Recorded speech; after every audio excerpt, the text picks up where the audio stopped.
Eileen Fletcher was born in the UK and raised in Australia. After a lifelong interest in dog training and behaviour, she gained a Certificate 4 in Companion Animal Services in 2008 and set up her own dog training business. Eileen moved to Darwin in 2011, worked full-time for AMRRIC, the Animal Management in Rural and Remote Indigenous Communities, until 2014, and now consults on a part-time basis.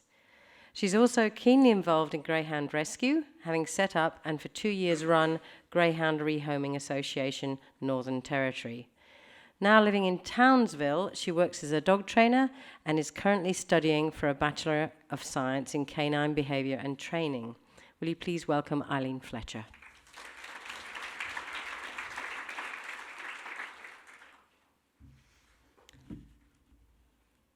I'm living proof that you can teach an old dog new tricks. So I'd just like to acknowledge the traditional elders, past, present and future, on whose land we meet today. So thanks for the introduction. This is literally going to be a gallop through. So working for AMRRIC, mainly in an educational capacity, or knowledge sharing as we like to call it, we started to develop a DVD entitled Staying Safe Around Dogs. And there became a need, people kept asking us to do workshops, and we found that we just didn't have the capacity to go out there and deliver all these workshops. So we came up with the idea of making a DVD because we could get it out to a wider audience. And like all AMRRIC projects, it was collaborative. And I worked very closely with my colleagues, Dr. Sophie Constable, Dr. John Skooyer, and Dr. Bonnie Cumming. So we wanted to just get people to understand the relationship between dogs and Indigenous people and understand the context that they would that they would see the dogs in, because often people would come up from down south, they had no experiences of remote Indigenous communities, and they suffered from culture shock, really. So we thought this DVD would give them a glimpse into what the issues were before they got there. This is a very broad brush outline of a very complicated subject. So in case you haven't heard of AMRRIC, Animal Management, Rural and Remote Indigenous Communities is an independent group of vets, academics, health professionals, Indigenous and non-Indigenous. We work within the One Health framework, so holistic, to improve the health and well-being of companion animals, and through this work, aim to improve the overall health and well-being of remote Indigenous communities. So while we obviously love dogs, we appreciate that not everyone has had good experiences with community dogs, and we understand that they can cause distress to some people. So after hearing lots of negative experiences from remote workers, we developed the DVD with the aim of helping people visiting communities to better adjust to the often unfamiliar context, provide the knowledge and skills for them to stay safe around dogs, and promote healthy human-animal relationships, preventing conflict. We also wanted community members to realise the negative impact that their dogs could potentially have on visitors. So it was we wanted to tell both sides of the story, and this DVD is sort of in 2 chapters. So organisations who send people out to service the communities in remote communities, they often give very little in the way of induction or education. So people get there and it really is culture shock. It's another world.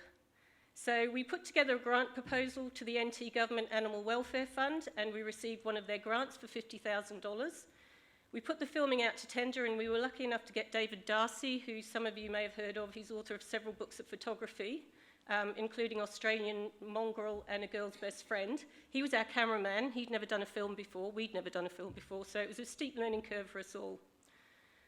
So this is the sort of thing that we wanted to show to people, and this is a very common scene in a community. I need to point out that that is not a dead... Whoops. Wrong one, sorry, that's not a dead dog, it's a sandbag lying by the side of the road. It looks like a dead dog, but it's not. So Julie was a nurse who'd worked remotely several times before with short stints, and she admitted to us that, dogs scared her even in an urban setting. So she was very brave to offer herself up as our stunt person that we filmed. Oh, that should start the video. Mr. IT man.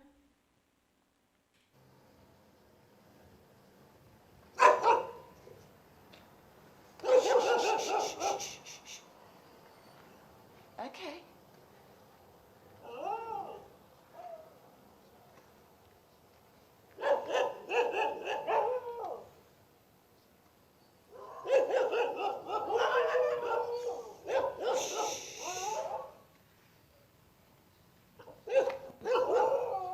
She was a star because the first day we filmed it, the sound cord unplugged and we had to go out and film it again the next day. She had to go through all of it.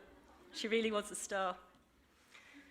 So just what are the issues associated with unmanaged dogs? So there's a number of them regularly cited. Some are real, some may just be perceived as a problem by the people visiting. It just varies from one community to the next. Overpopulation. Clearly, where there are entire dogs and bitches which are allowed to free roam, large numbers of puppies will be born, leading to unwanted dogs. It's important to note here that in communities where dogs are managed with regular desexing programs, and that magic 80% number, that's what you need to get, there are very few stray dogs, and despite what many people new to communities think, the free-roaming dogs are owned and loved. Disease, for both dogs and people, sarcoptic mange is very common in Indigenous communities, and affects both people and animals. While technically the dog form of the mange can't complete its life cycle on humans, if humans live closely with mangy dogs, then they're likely to get recurrent transient infections which can lead to skin sores, rheumatic heart disease and renal failure. Untreated injuries and subsequent suffering. Animals inevitably get injured. With the best will in the world, our own pets get injured. Without easily accessible veterinary services, untreated injuries can lead to suffering. This dog was lucky that the vets were visiting at the time he was injured. Nuisance. With large populations of dogs, inevitably noise from barking, fighting and mating. Both dogs and people can get very agitated, as you can see in this picture. Litter. Waste management is a huge challenge in remote communities. Add to that dogs upturning bins, scavenging and depositing feces all over the community. And then there's the threat.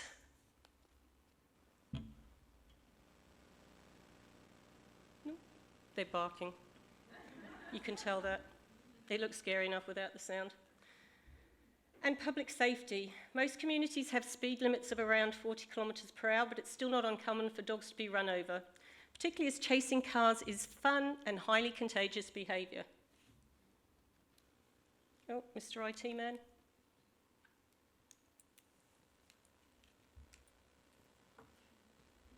So there's also flow-on issues associated with unmanaged dogs felt by the communities. Community members will often tell us that they feel sad for the dogs or shamed, and this is an expression of their disempowerment when it comes to companion animal management. This leads to lowered community self-respect. And it's also incredibly stressful to be a dog lover and have to watch your beloved pets suffer through the sickness or worse, even death, all while knowing that you and your community have neither the knowledge nor the resources to be able to do anything to help.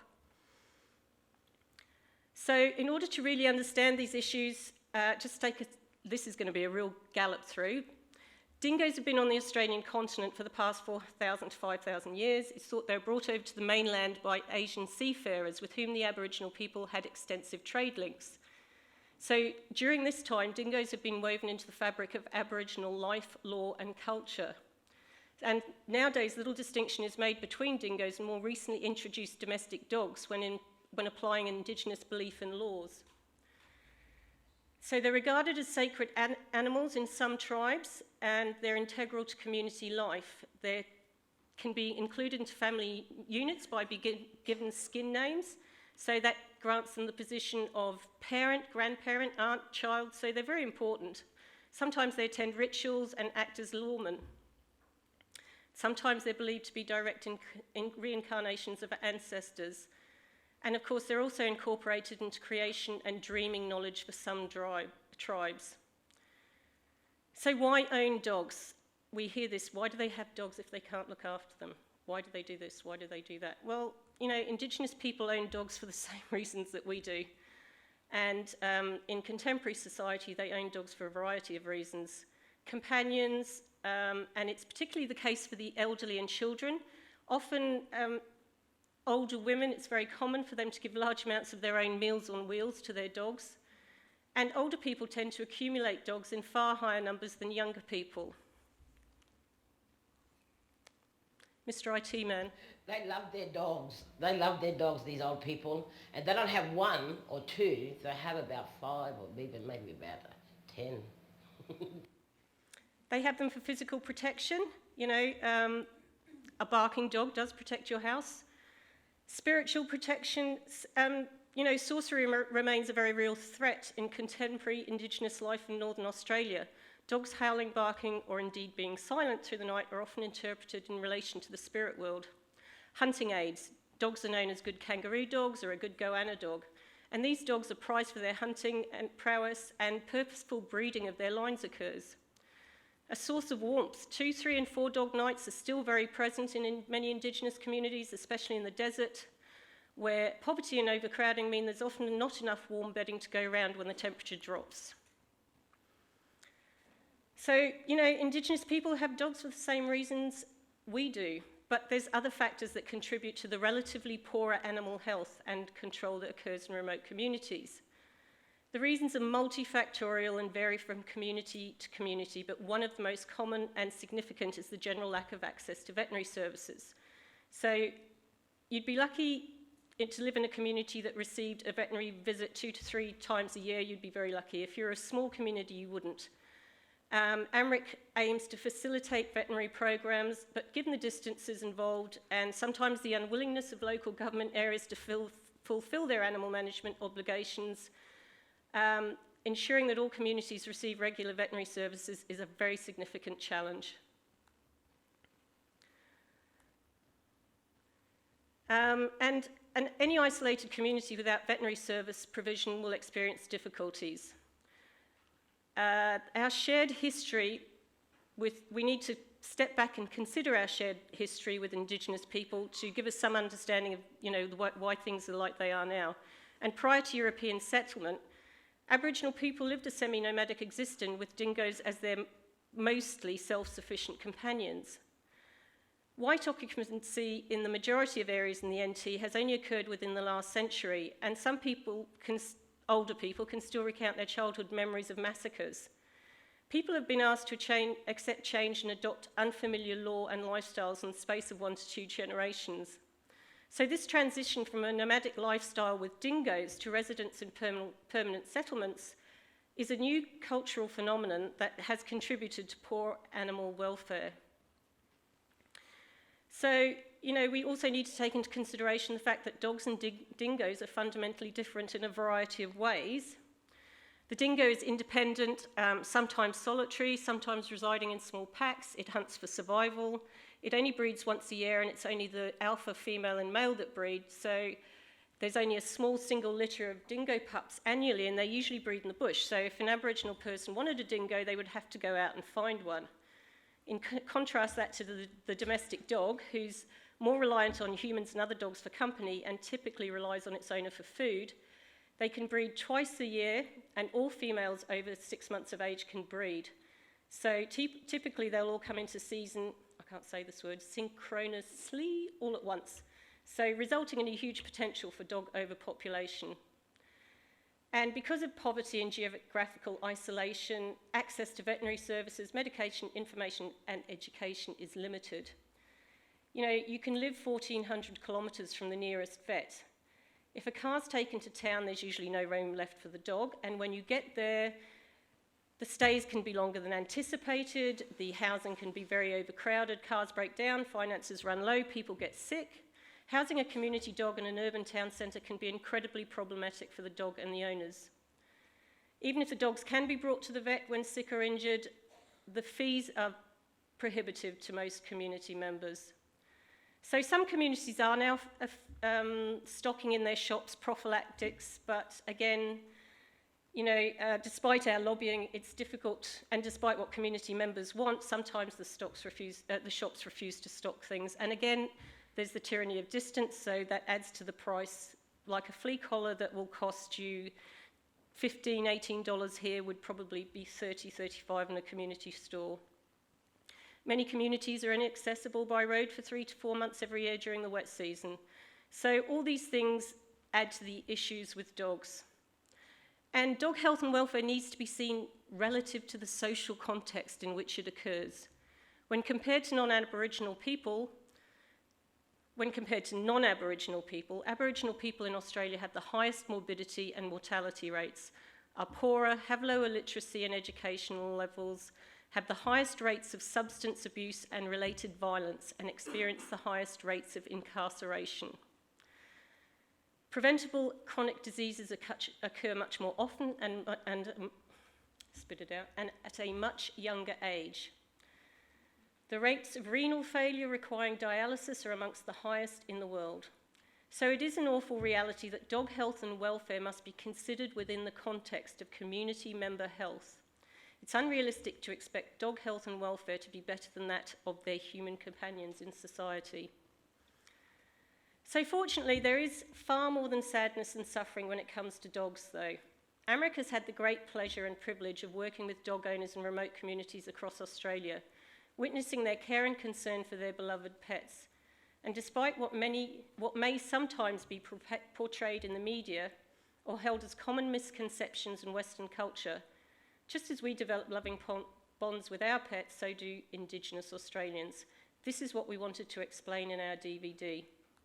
So just some quick clips. This is the start.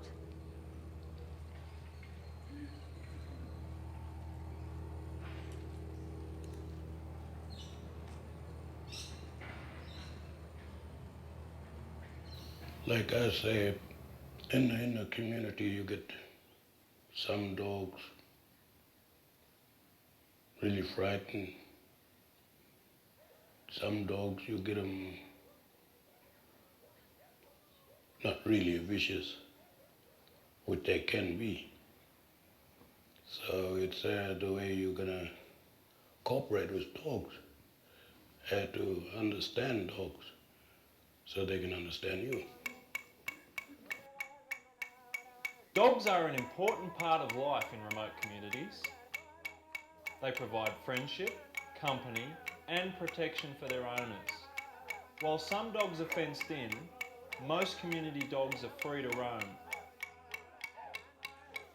Unrestrained dogs can be a cause for concern. One dog came running out barking and then two other dogs joined and they bared their teeth like, as I said, it was quite scary. Didn't expect to get bitten, but I did. The next minute the dogs come running. I must have, disturbed them or something. I must have been a threat to them. One of the things that we often hear from people that work in and visit remote communities is that they feel threatened by the community dogs. In fact, some people go as far to say that they feel imprisoned in their own homes because of the free roaming dogs. Although community dogs are very visible, the complexities of dog behaviour often go undiscussed and misunderstood. Dogs affect people's lives and work for better and for worse. This presentation will provide a range of perspectives from people who live and work in the communities. It will also demonstrate ways to reduce the risks of dog bites and threatening dog behaviour to help everyone live safely in remote communities.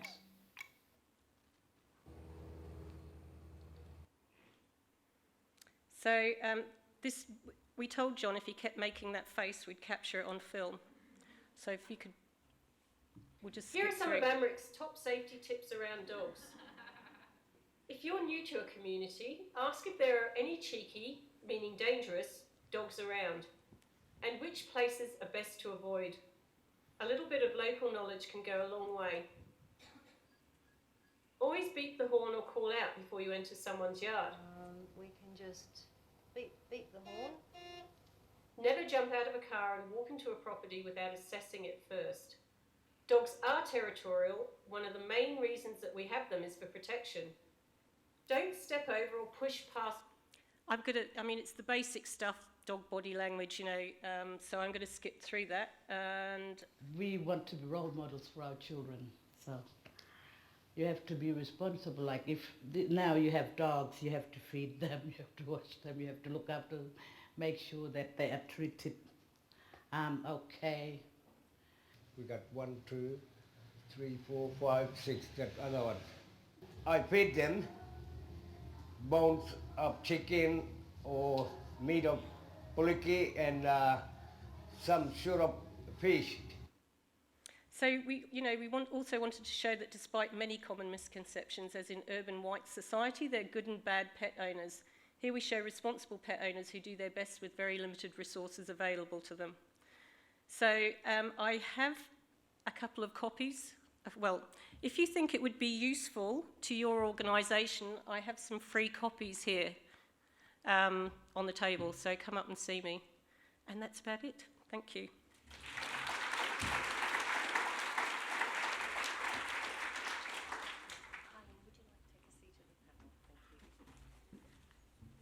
Wow, I just would love for all of them to go on so much longer. Would our speakers from this afternoon just like to perhaps come and take a seat at the panel? We are running about 10 minutes behind.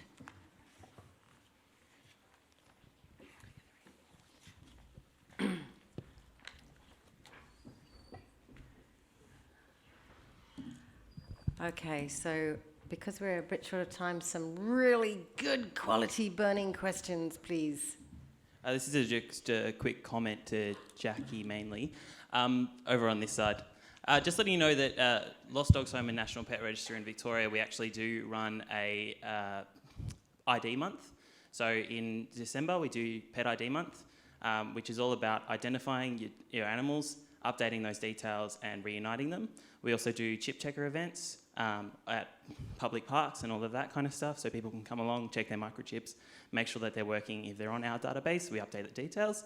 If they're not, we'll tell them which database that they're on. So if you guys or anyone wants some more information, just come see anyone from Lost Dogs Home, and we've got all that info for you. Fantastic, and let's get that spread nationally. Yeah. You know, we really need a national microchip awareness day. It would save a lot of lives. So well done. Okay. In New South Wales, you cannot get access to whether your dog's even on the database or not unless you go to the council pound or a veterinarian. It is not on pet address. It is as an accessible database, unlike all the others, and it makes it really, really difficult to reunite animals unless you can go to a vet or to a pound. Absolutely. So it's very difficult. And we need to be working together that all of those databases talk to each other. So, because one of the issues, when a dog's found, and if it's registered on several databases, the information can be different on the different databases, and then it takes time for the agency to sift through that. So it's all wasting resources. So we need to have instant alerts when a dog's details are different from another dog's. But you know, it's a challenge, and getting those databases and those companies to talk together. I know Mark Townend had some comments about that and what the future might hold, but you know, it's a challenge. Thank you, Jackie. Yes? Just another one for Jackie. Great presentation. It was a really important observation or feedback yesterday that the introduction of mandatory desexing on its own without community support results in more surrenders. Do you think that that's also a possible outcome of confining animals to their property? Will people being made to confine their animals start surrendering? Yeah, and that, you know, that's the dilemma, because it is costly, and you know, whether it would be subsidised, whether it's an incentive without mandating, I don't know. But there needs to be a lot more awareness. I think a lot of people in the community don't even aware of, there are simple ways if you do have fences to keep cats on your property. Yeah, this, again, not simple solutions, and it would be sad to see more cats surrendered, because it may be over $1,000 to keep that cat on your property. Thank you. And here, and then there. Hi, my name's Kathleen. I'm from Save Darebin Pets in Melbourne. I started off about 2 years ago working to reform animal management in my local community. I found out that around 90% of cats from the Darebin area that were impounded were killed at the council by the council's contractor, the Lost Dogs Home. So I lobbied the councillors about the issue, and one of the things I suggest, of course, I said that we needed to have a no-kill animal shelter, but I also lobbied for the release of animals to rescue groups. and rescue groups started taking the animals, and soon they reached capacity, and I was told that they needed more assistance to help rescue these animals. So then I started pouring all my efforts into rescue, and 2 years later I can tell you that I'm quite thoroughly burnt out, and I've just found out the statistics for animals from my local area. So last financial year there were 950 cats impounded. Rescue groups took more than 464 of those, and despite all our efforts, there were still 268 cats killed, so that's a 28% kill rate. And most of those cats were never offered to rescue groups. So I think that just goes to show that animals are still in danger, even with that rescue safety net in place. So I'd just like to know, Shell, if you can give some examples of communities where local residents have successfully demanded for change, have reformed their local communities, have made the pound, have brought about change in the culture of the pound and have made it a safer place. I think in Australia we're kind of all coming to this conclusion at the same time, and that's that we thought rescue was the answer. And I think we're probably now being led by the US in realising that actually a much more sustainable answer is to actually look at the pound processes and work from there.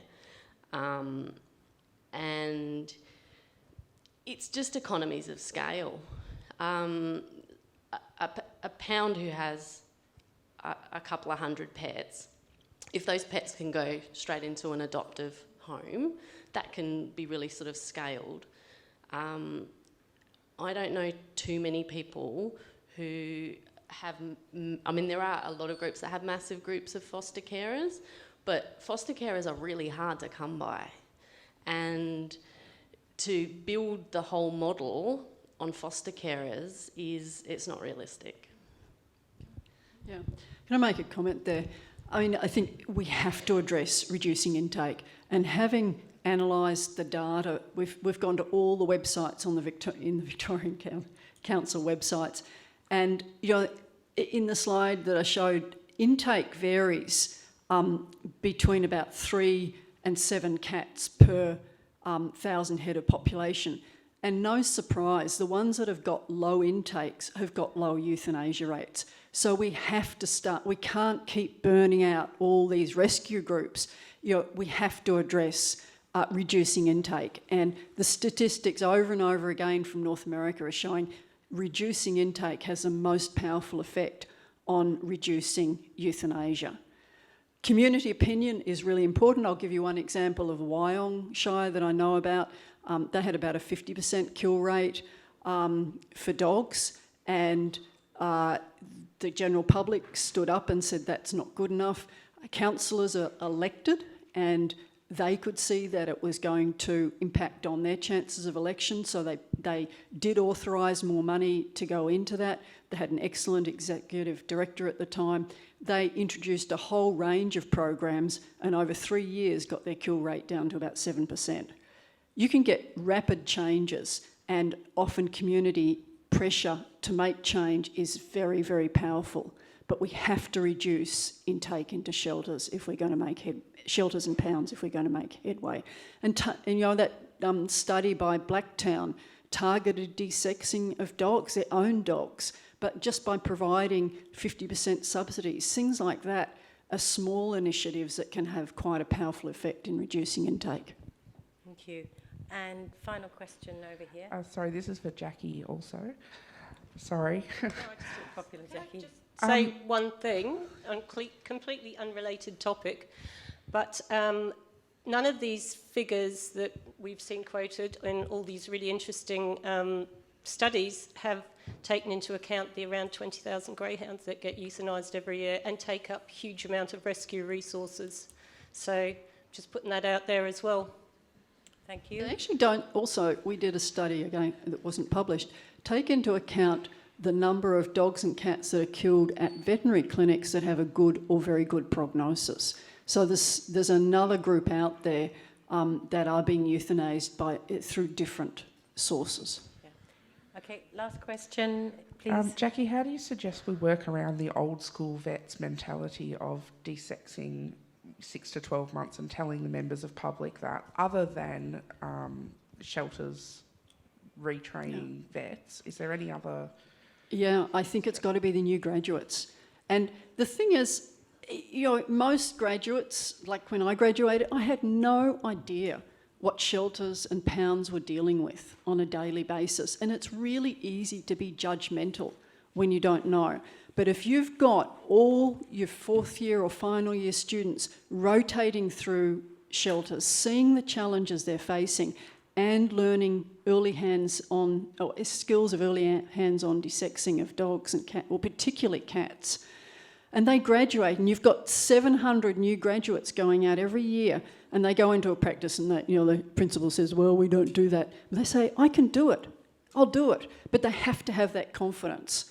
And so I believe, it's hard, and I know the Animal Welfare League up here has tried to educate veterinarians, and they do have a high percentage of vets around here that will do it, but it's tough, and vets don't see a need to do it. Because they're not educated. Like if our teaching staff are not teaching it, it's a problem. So it's got to be a partnership, I think, with shelters to show them that. And one good quote that I heard from a veterinarian when asked about who was it doing early age desexing, about when was the best age to desex a pet, he said, before the competition does it. Okay.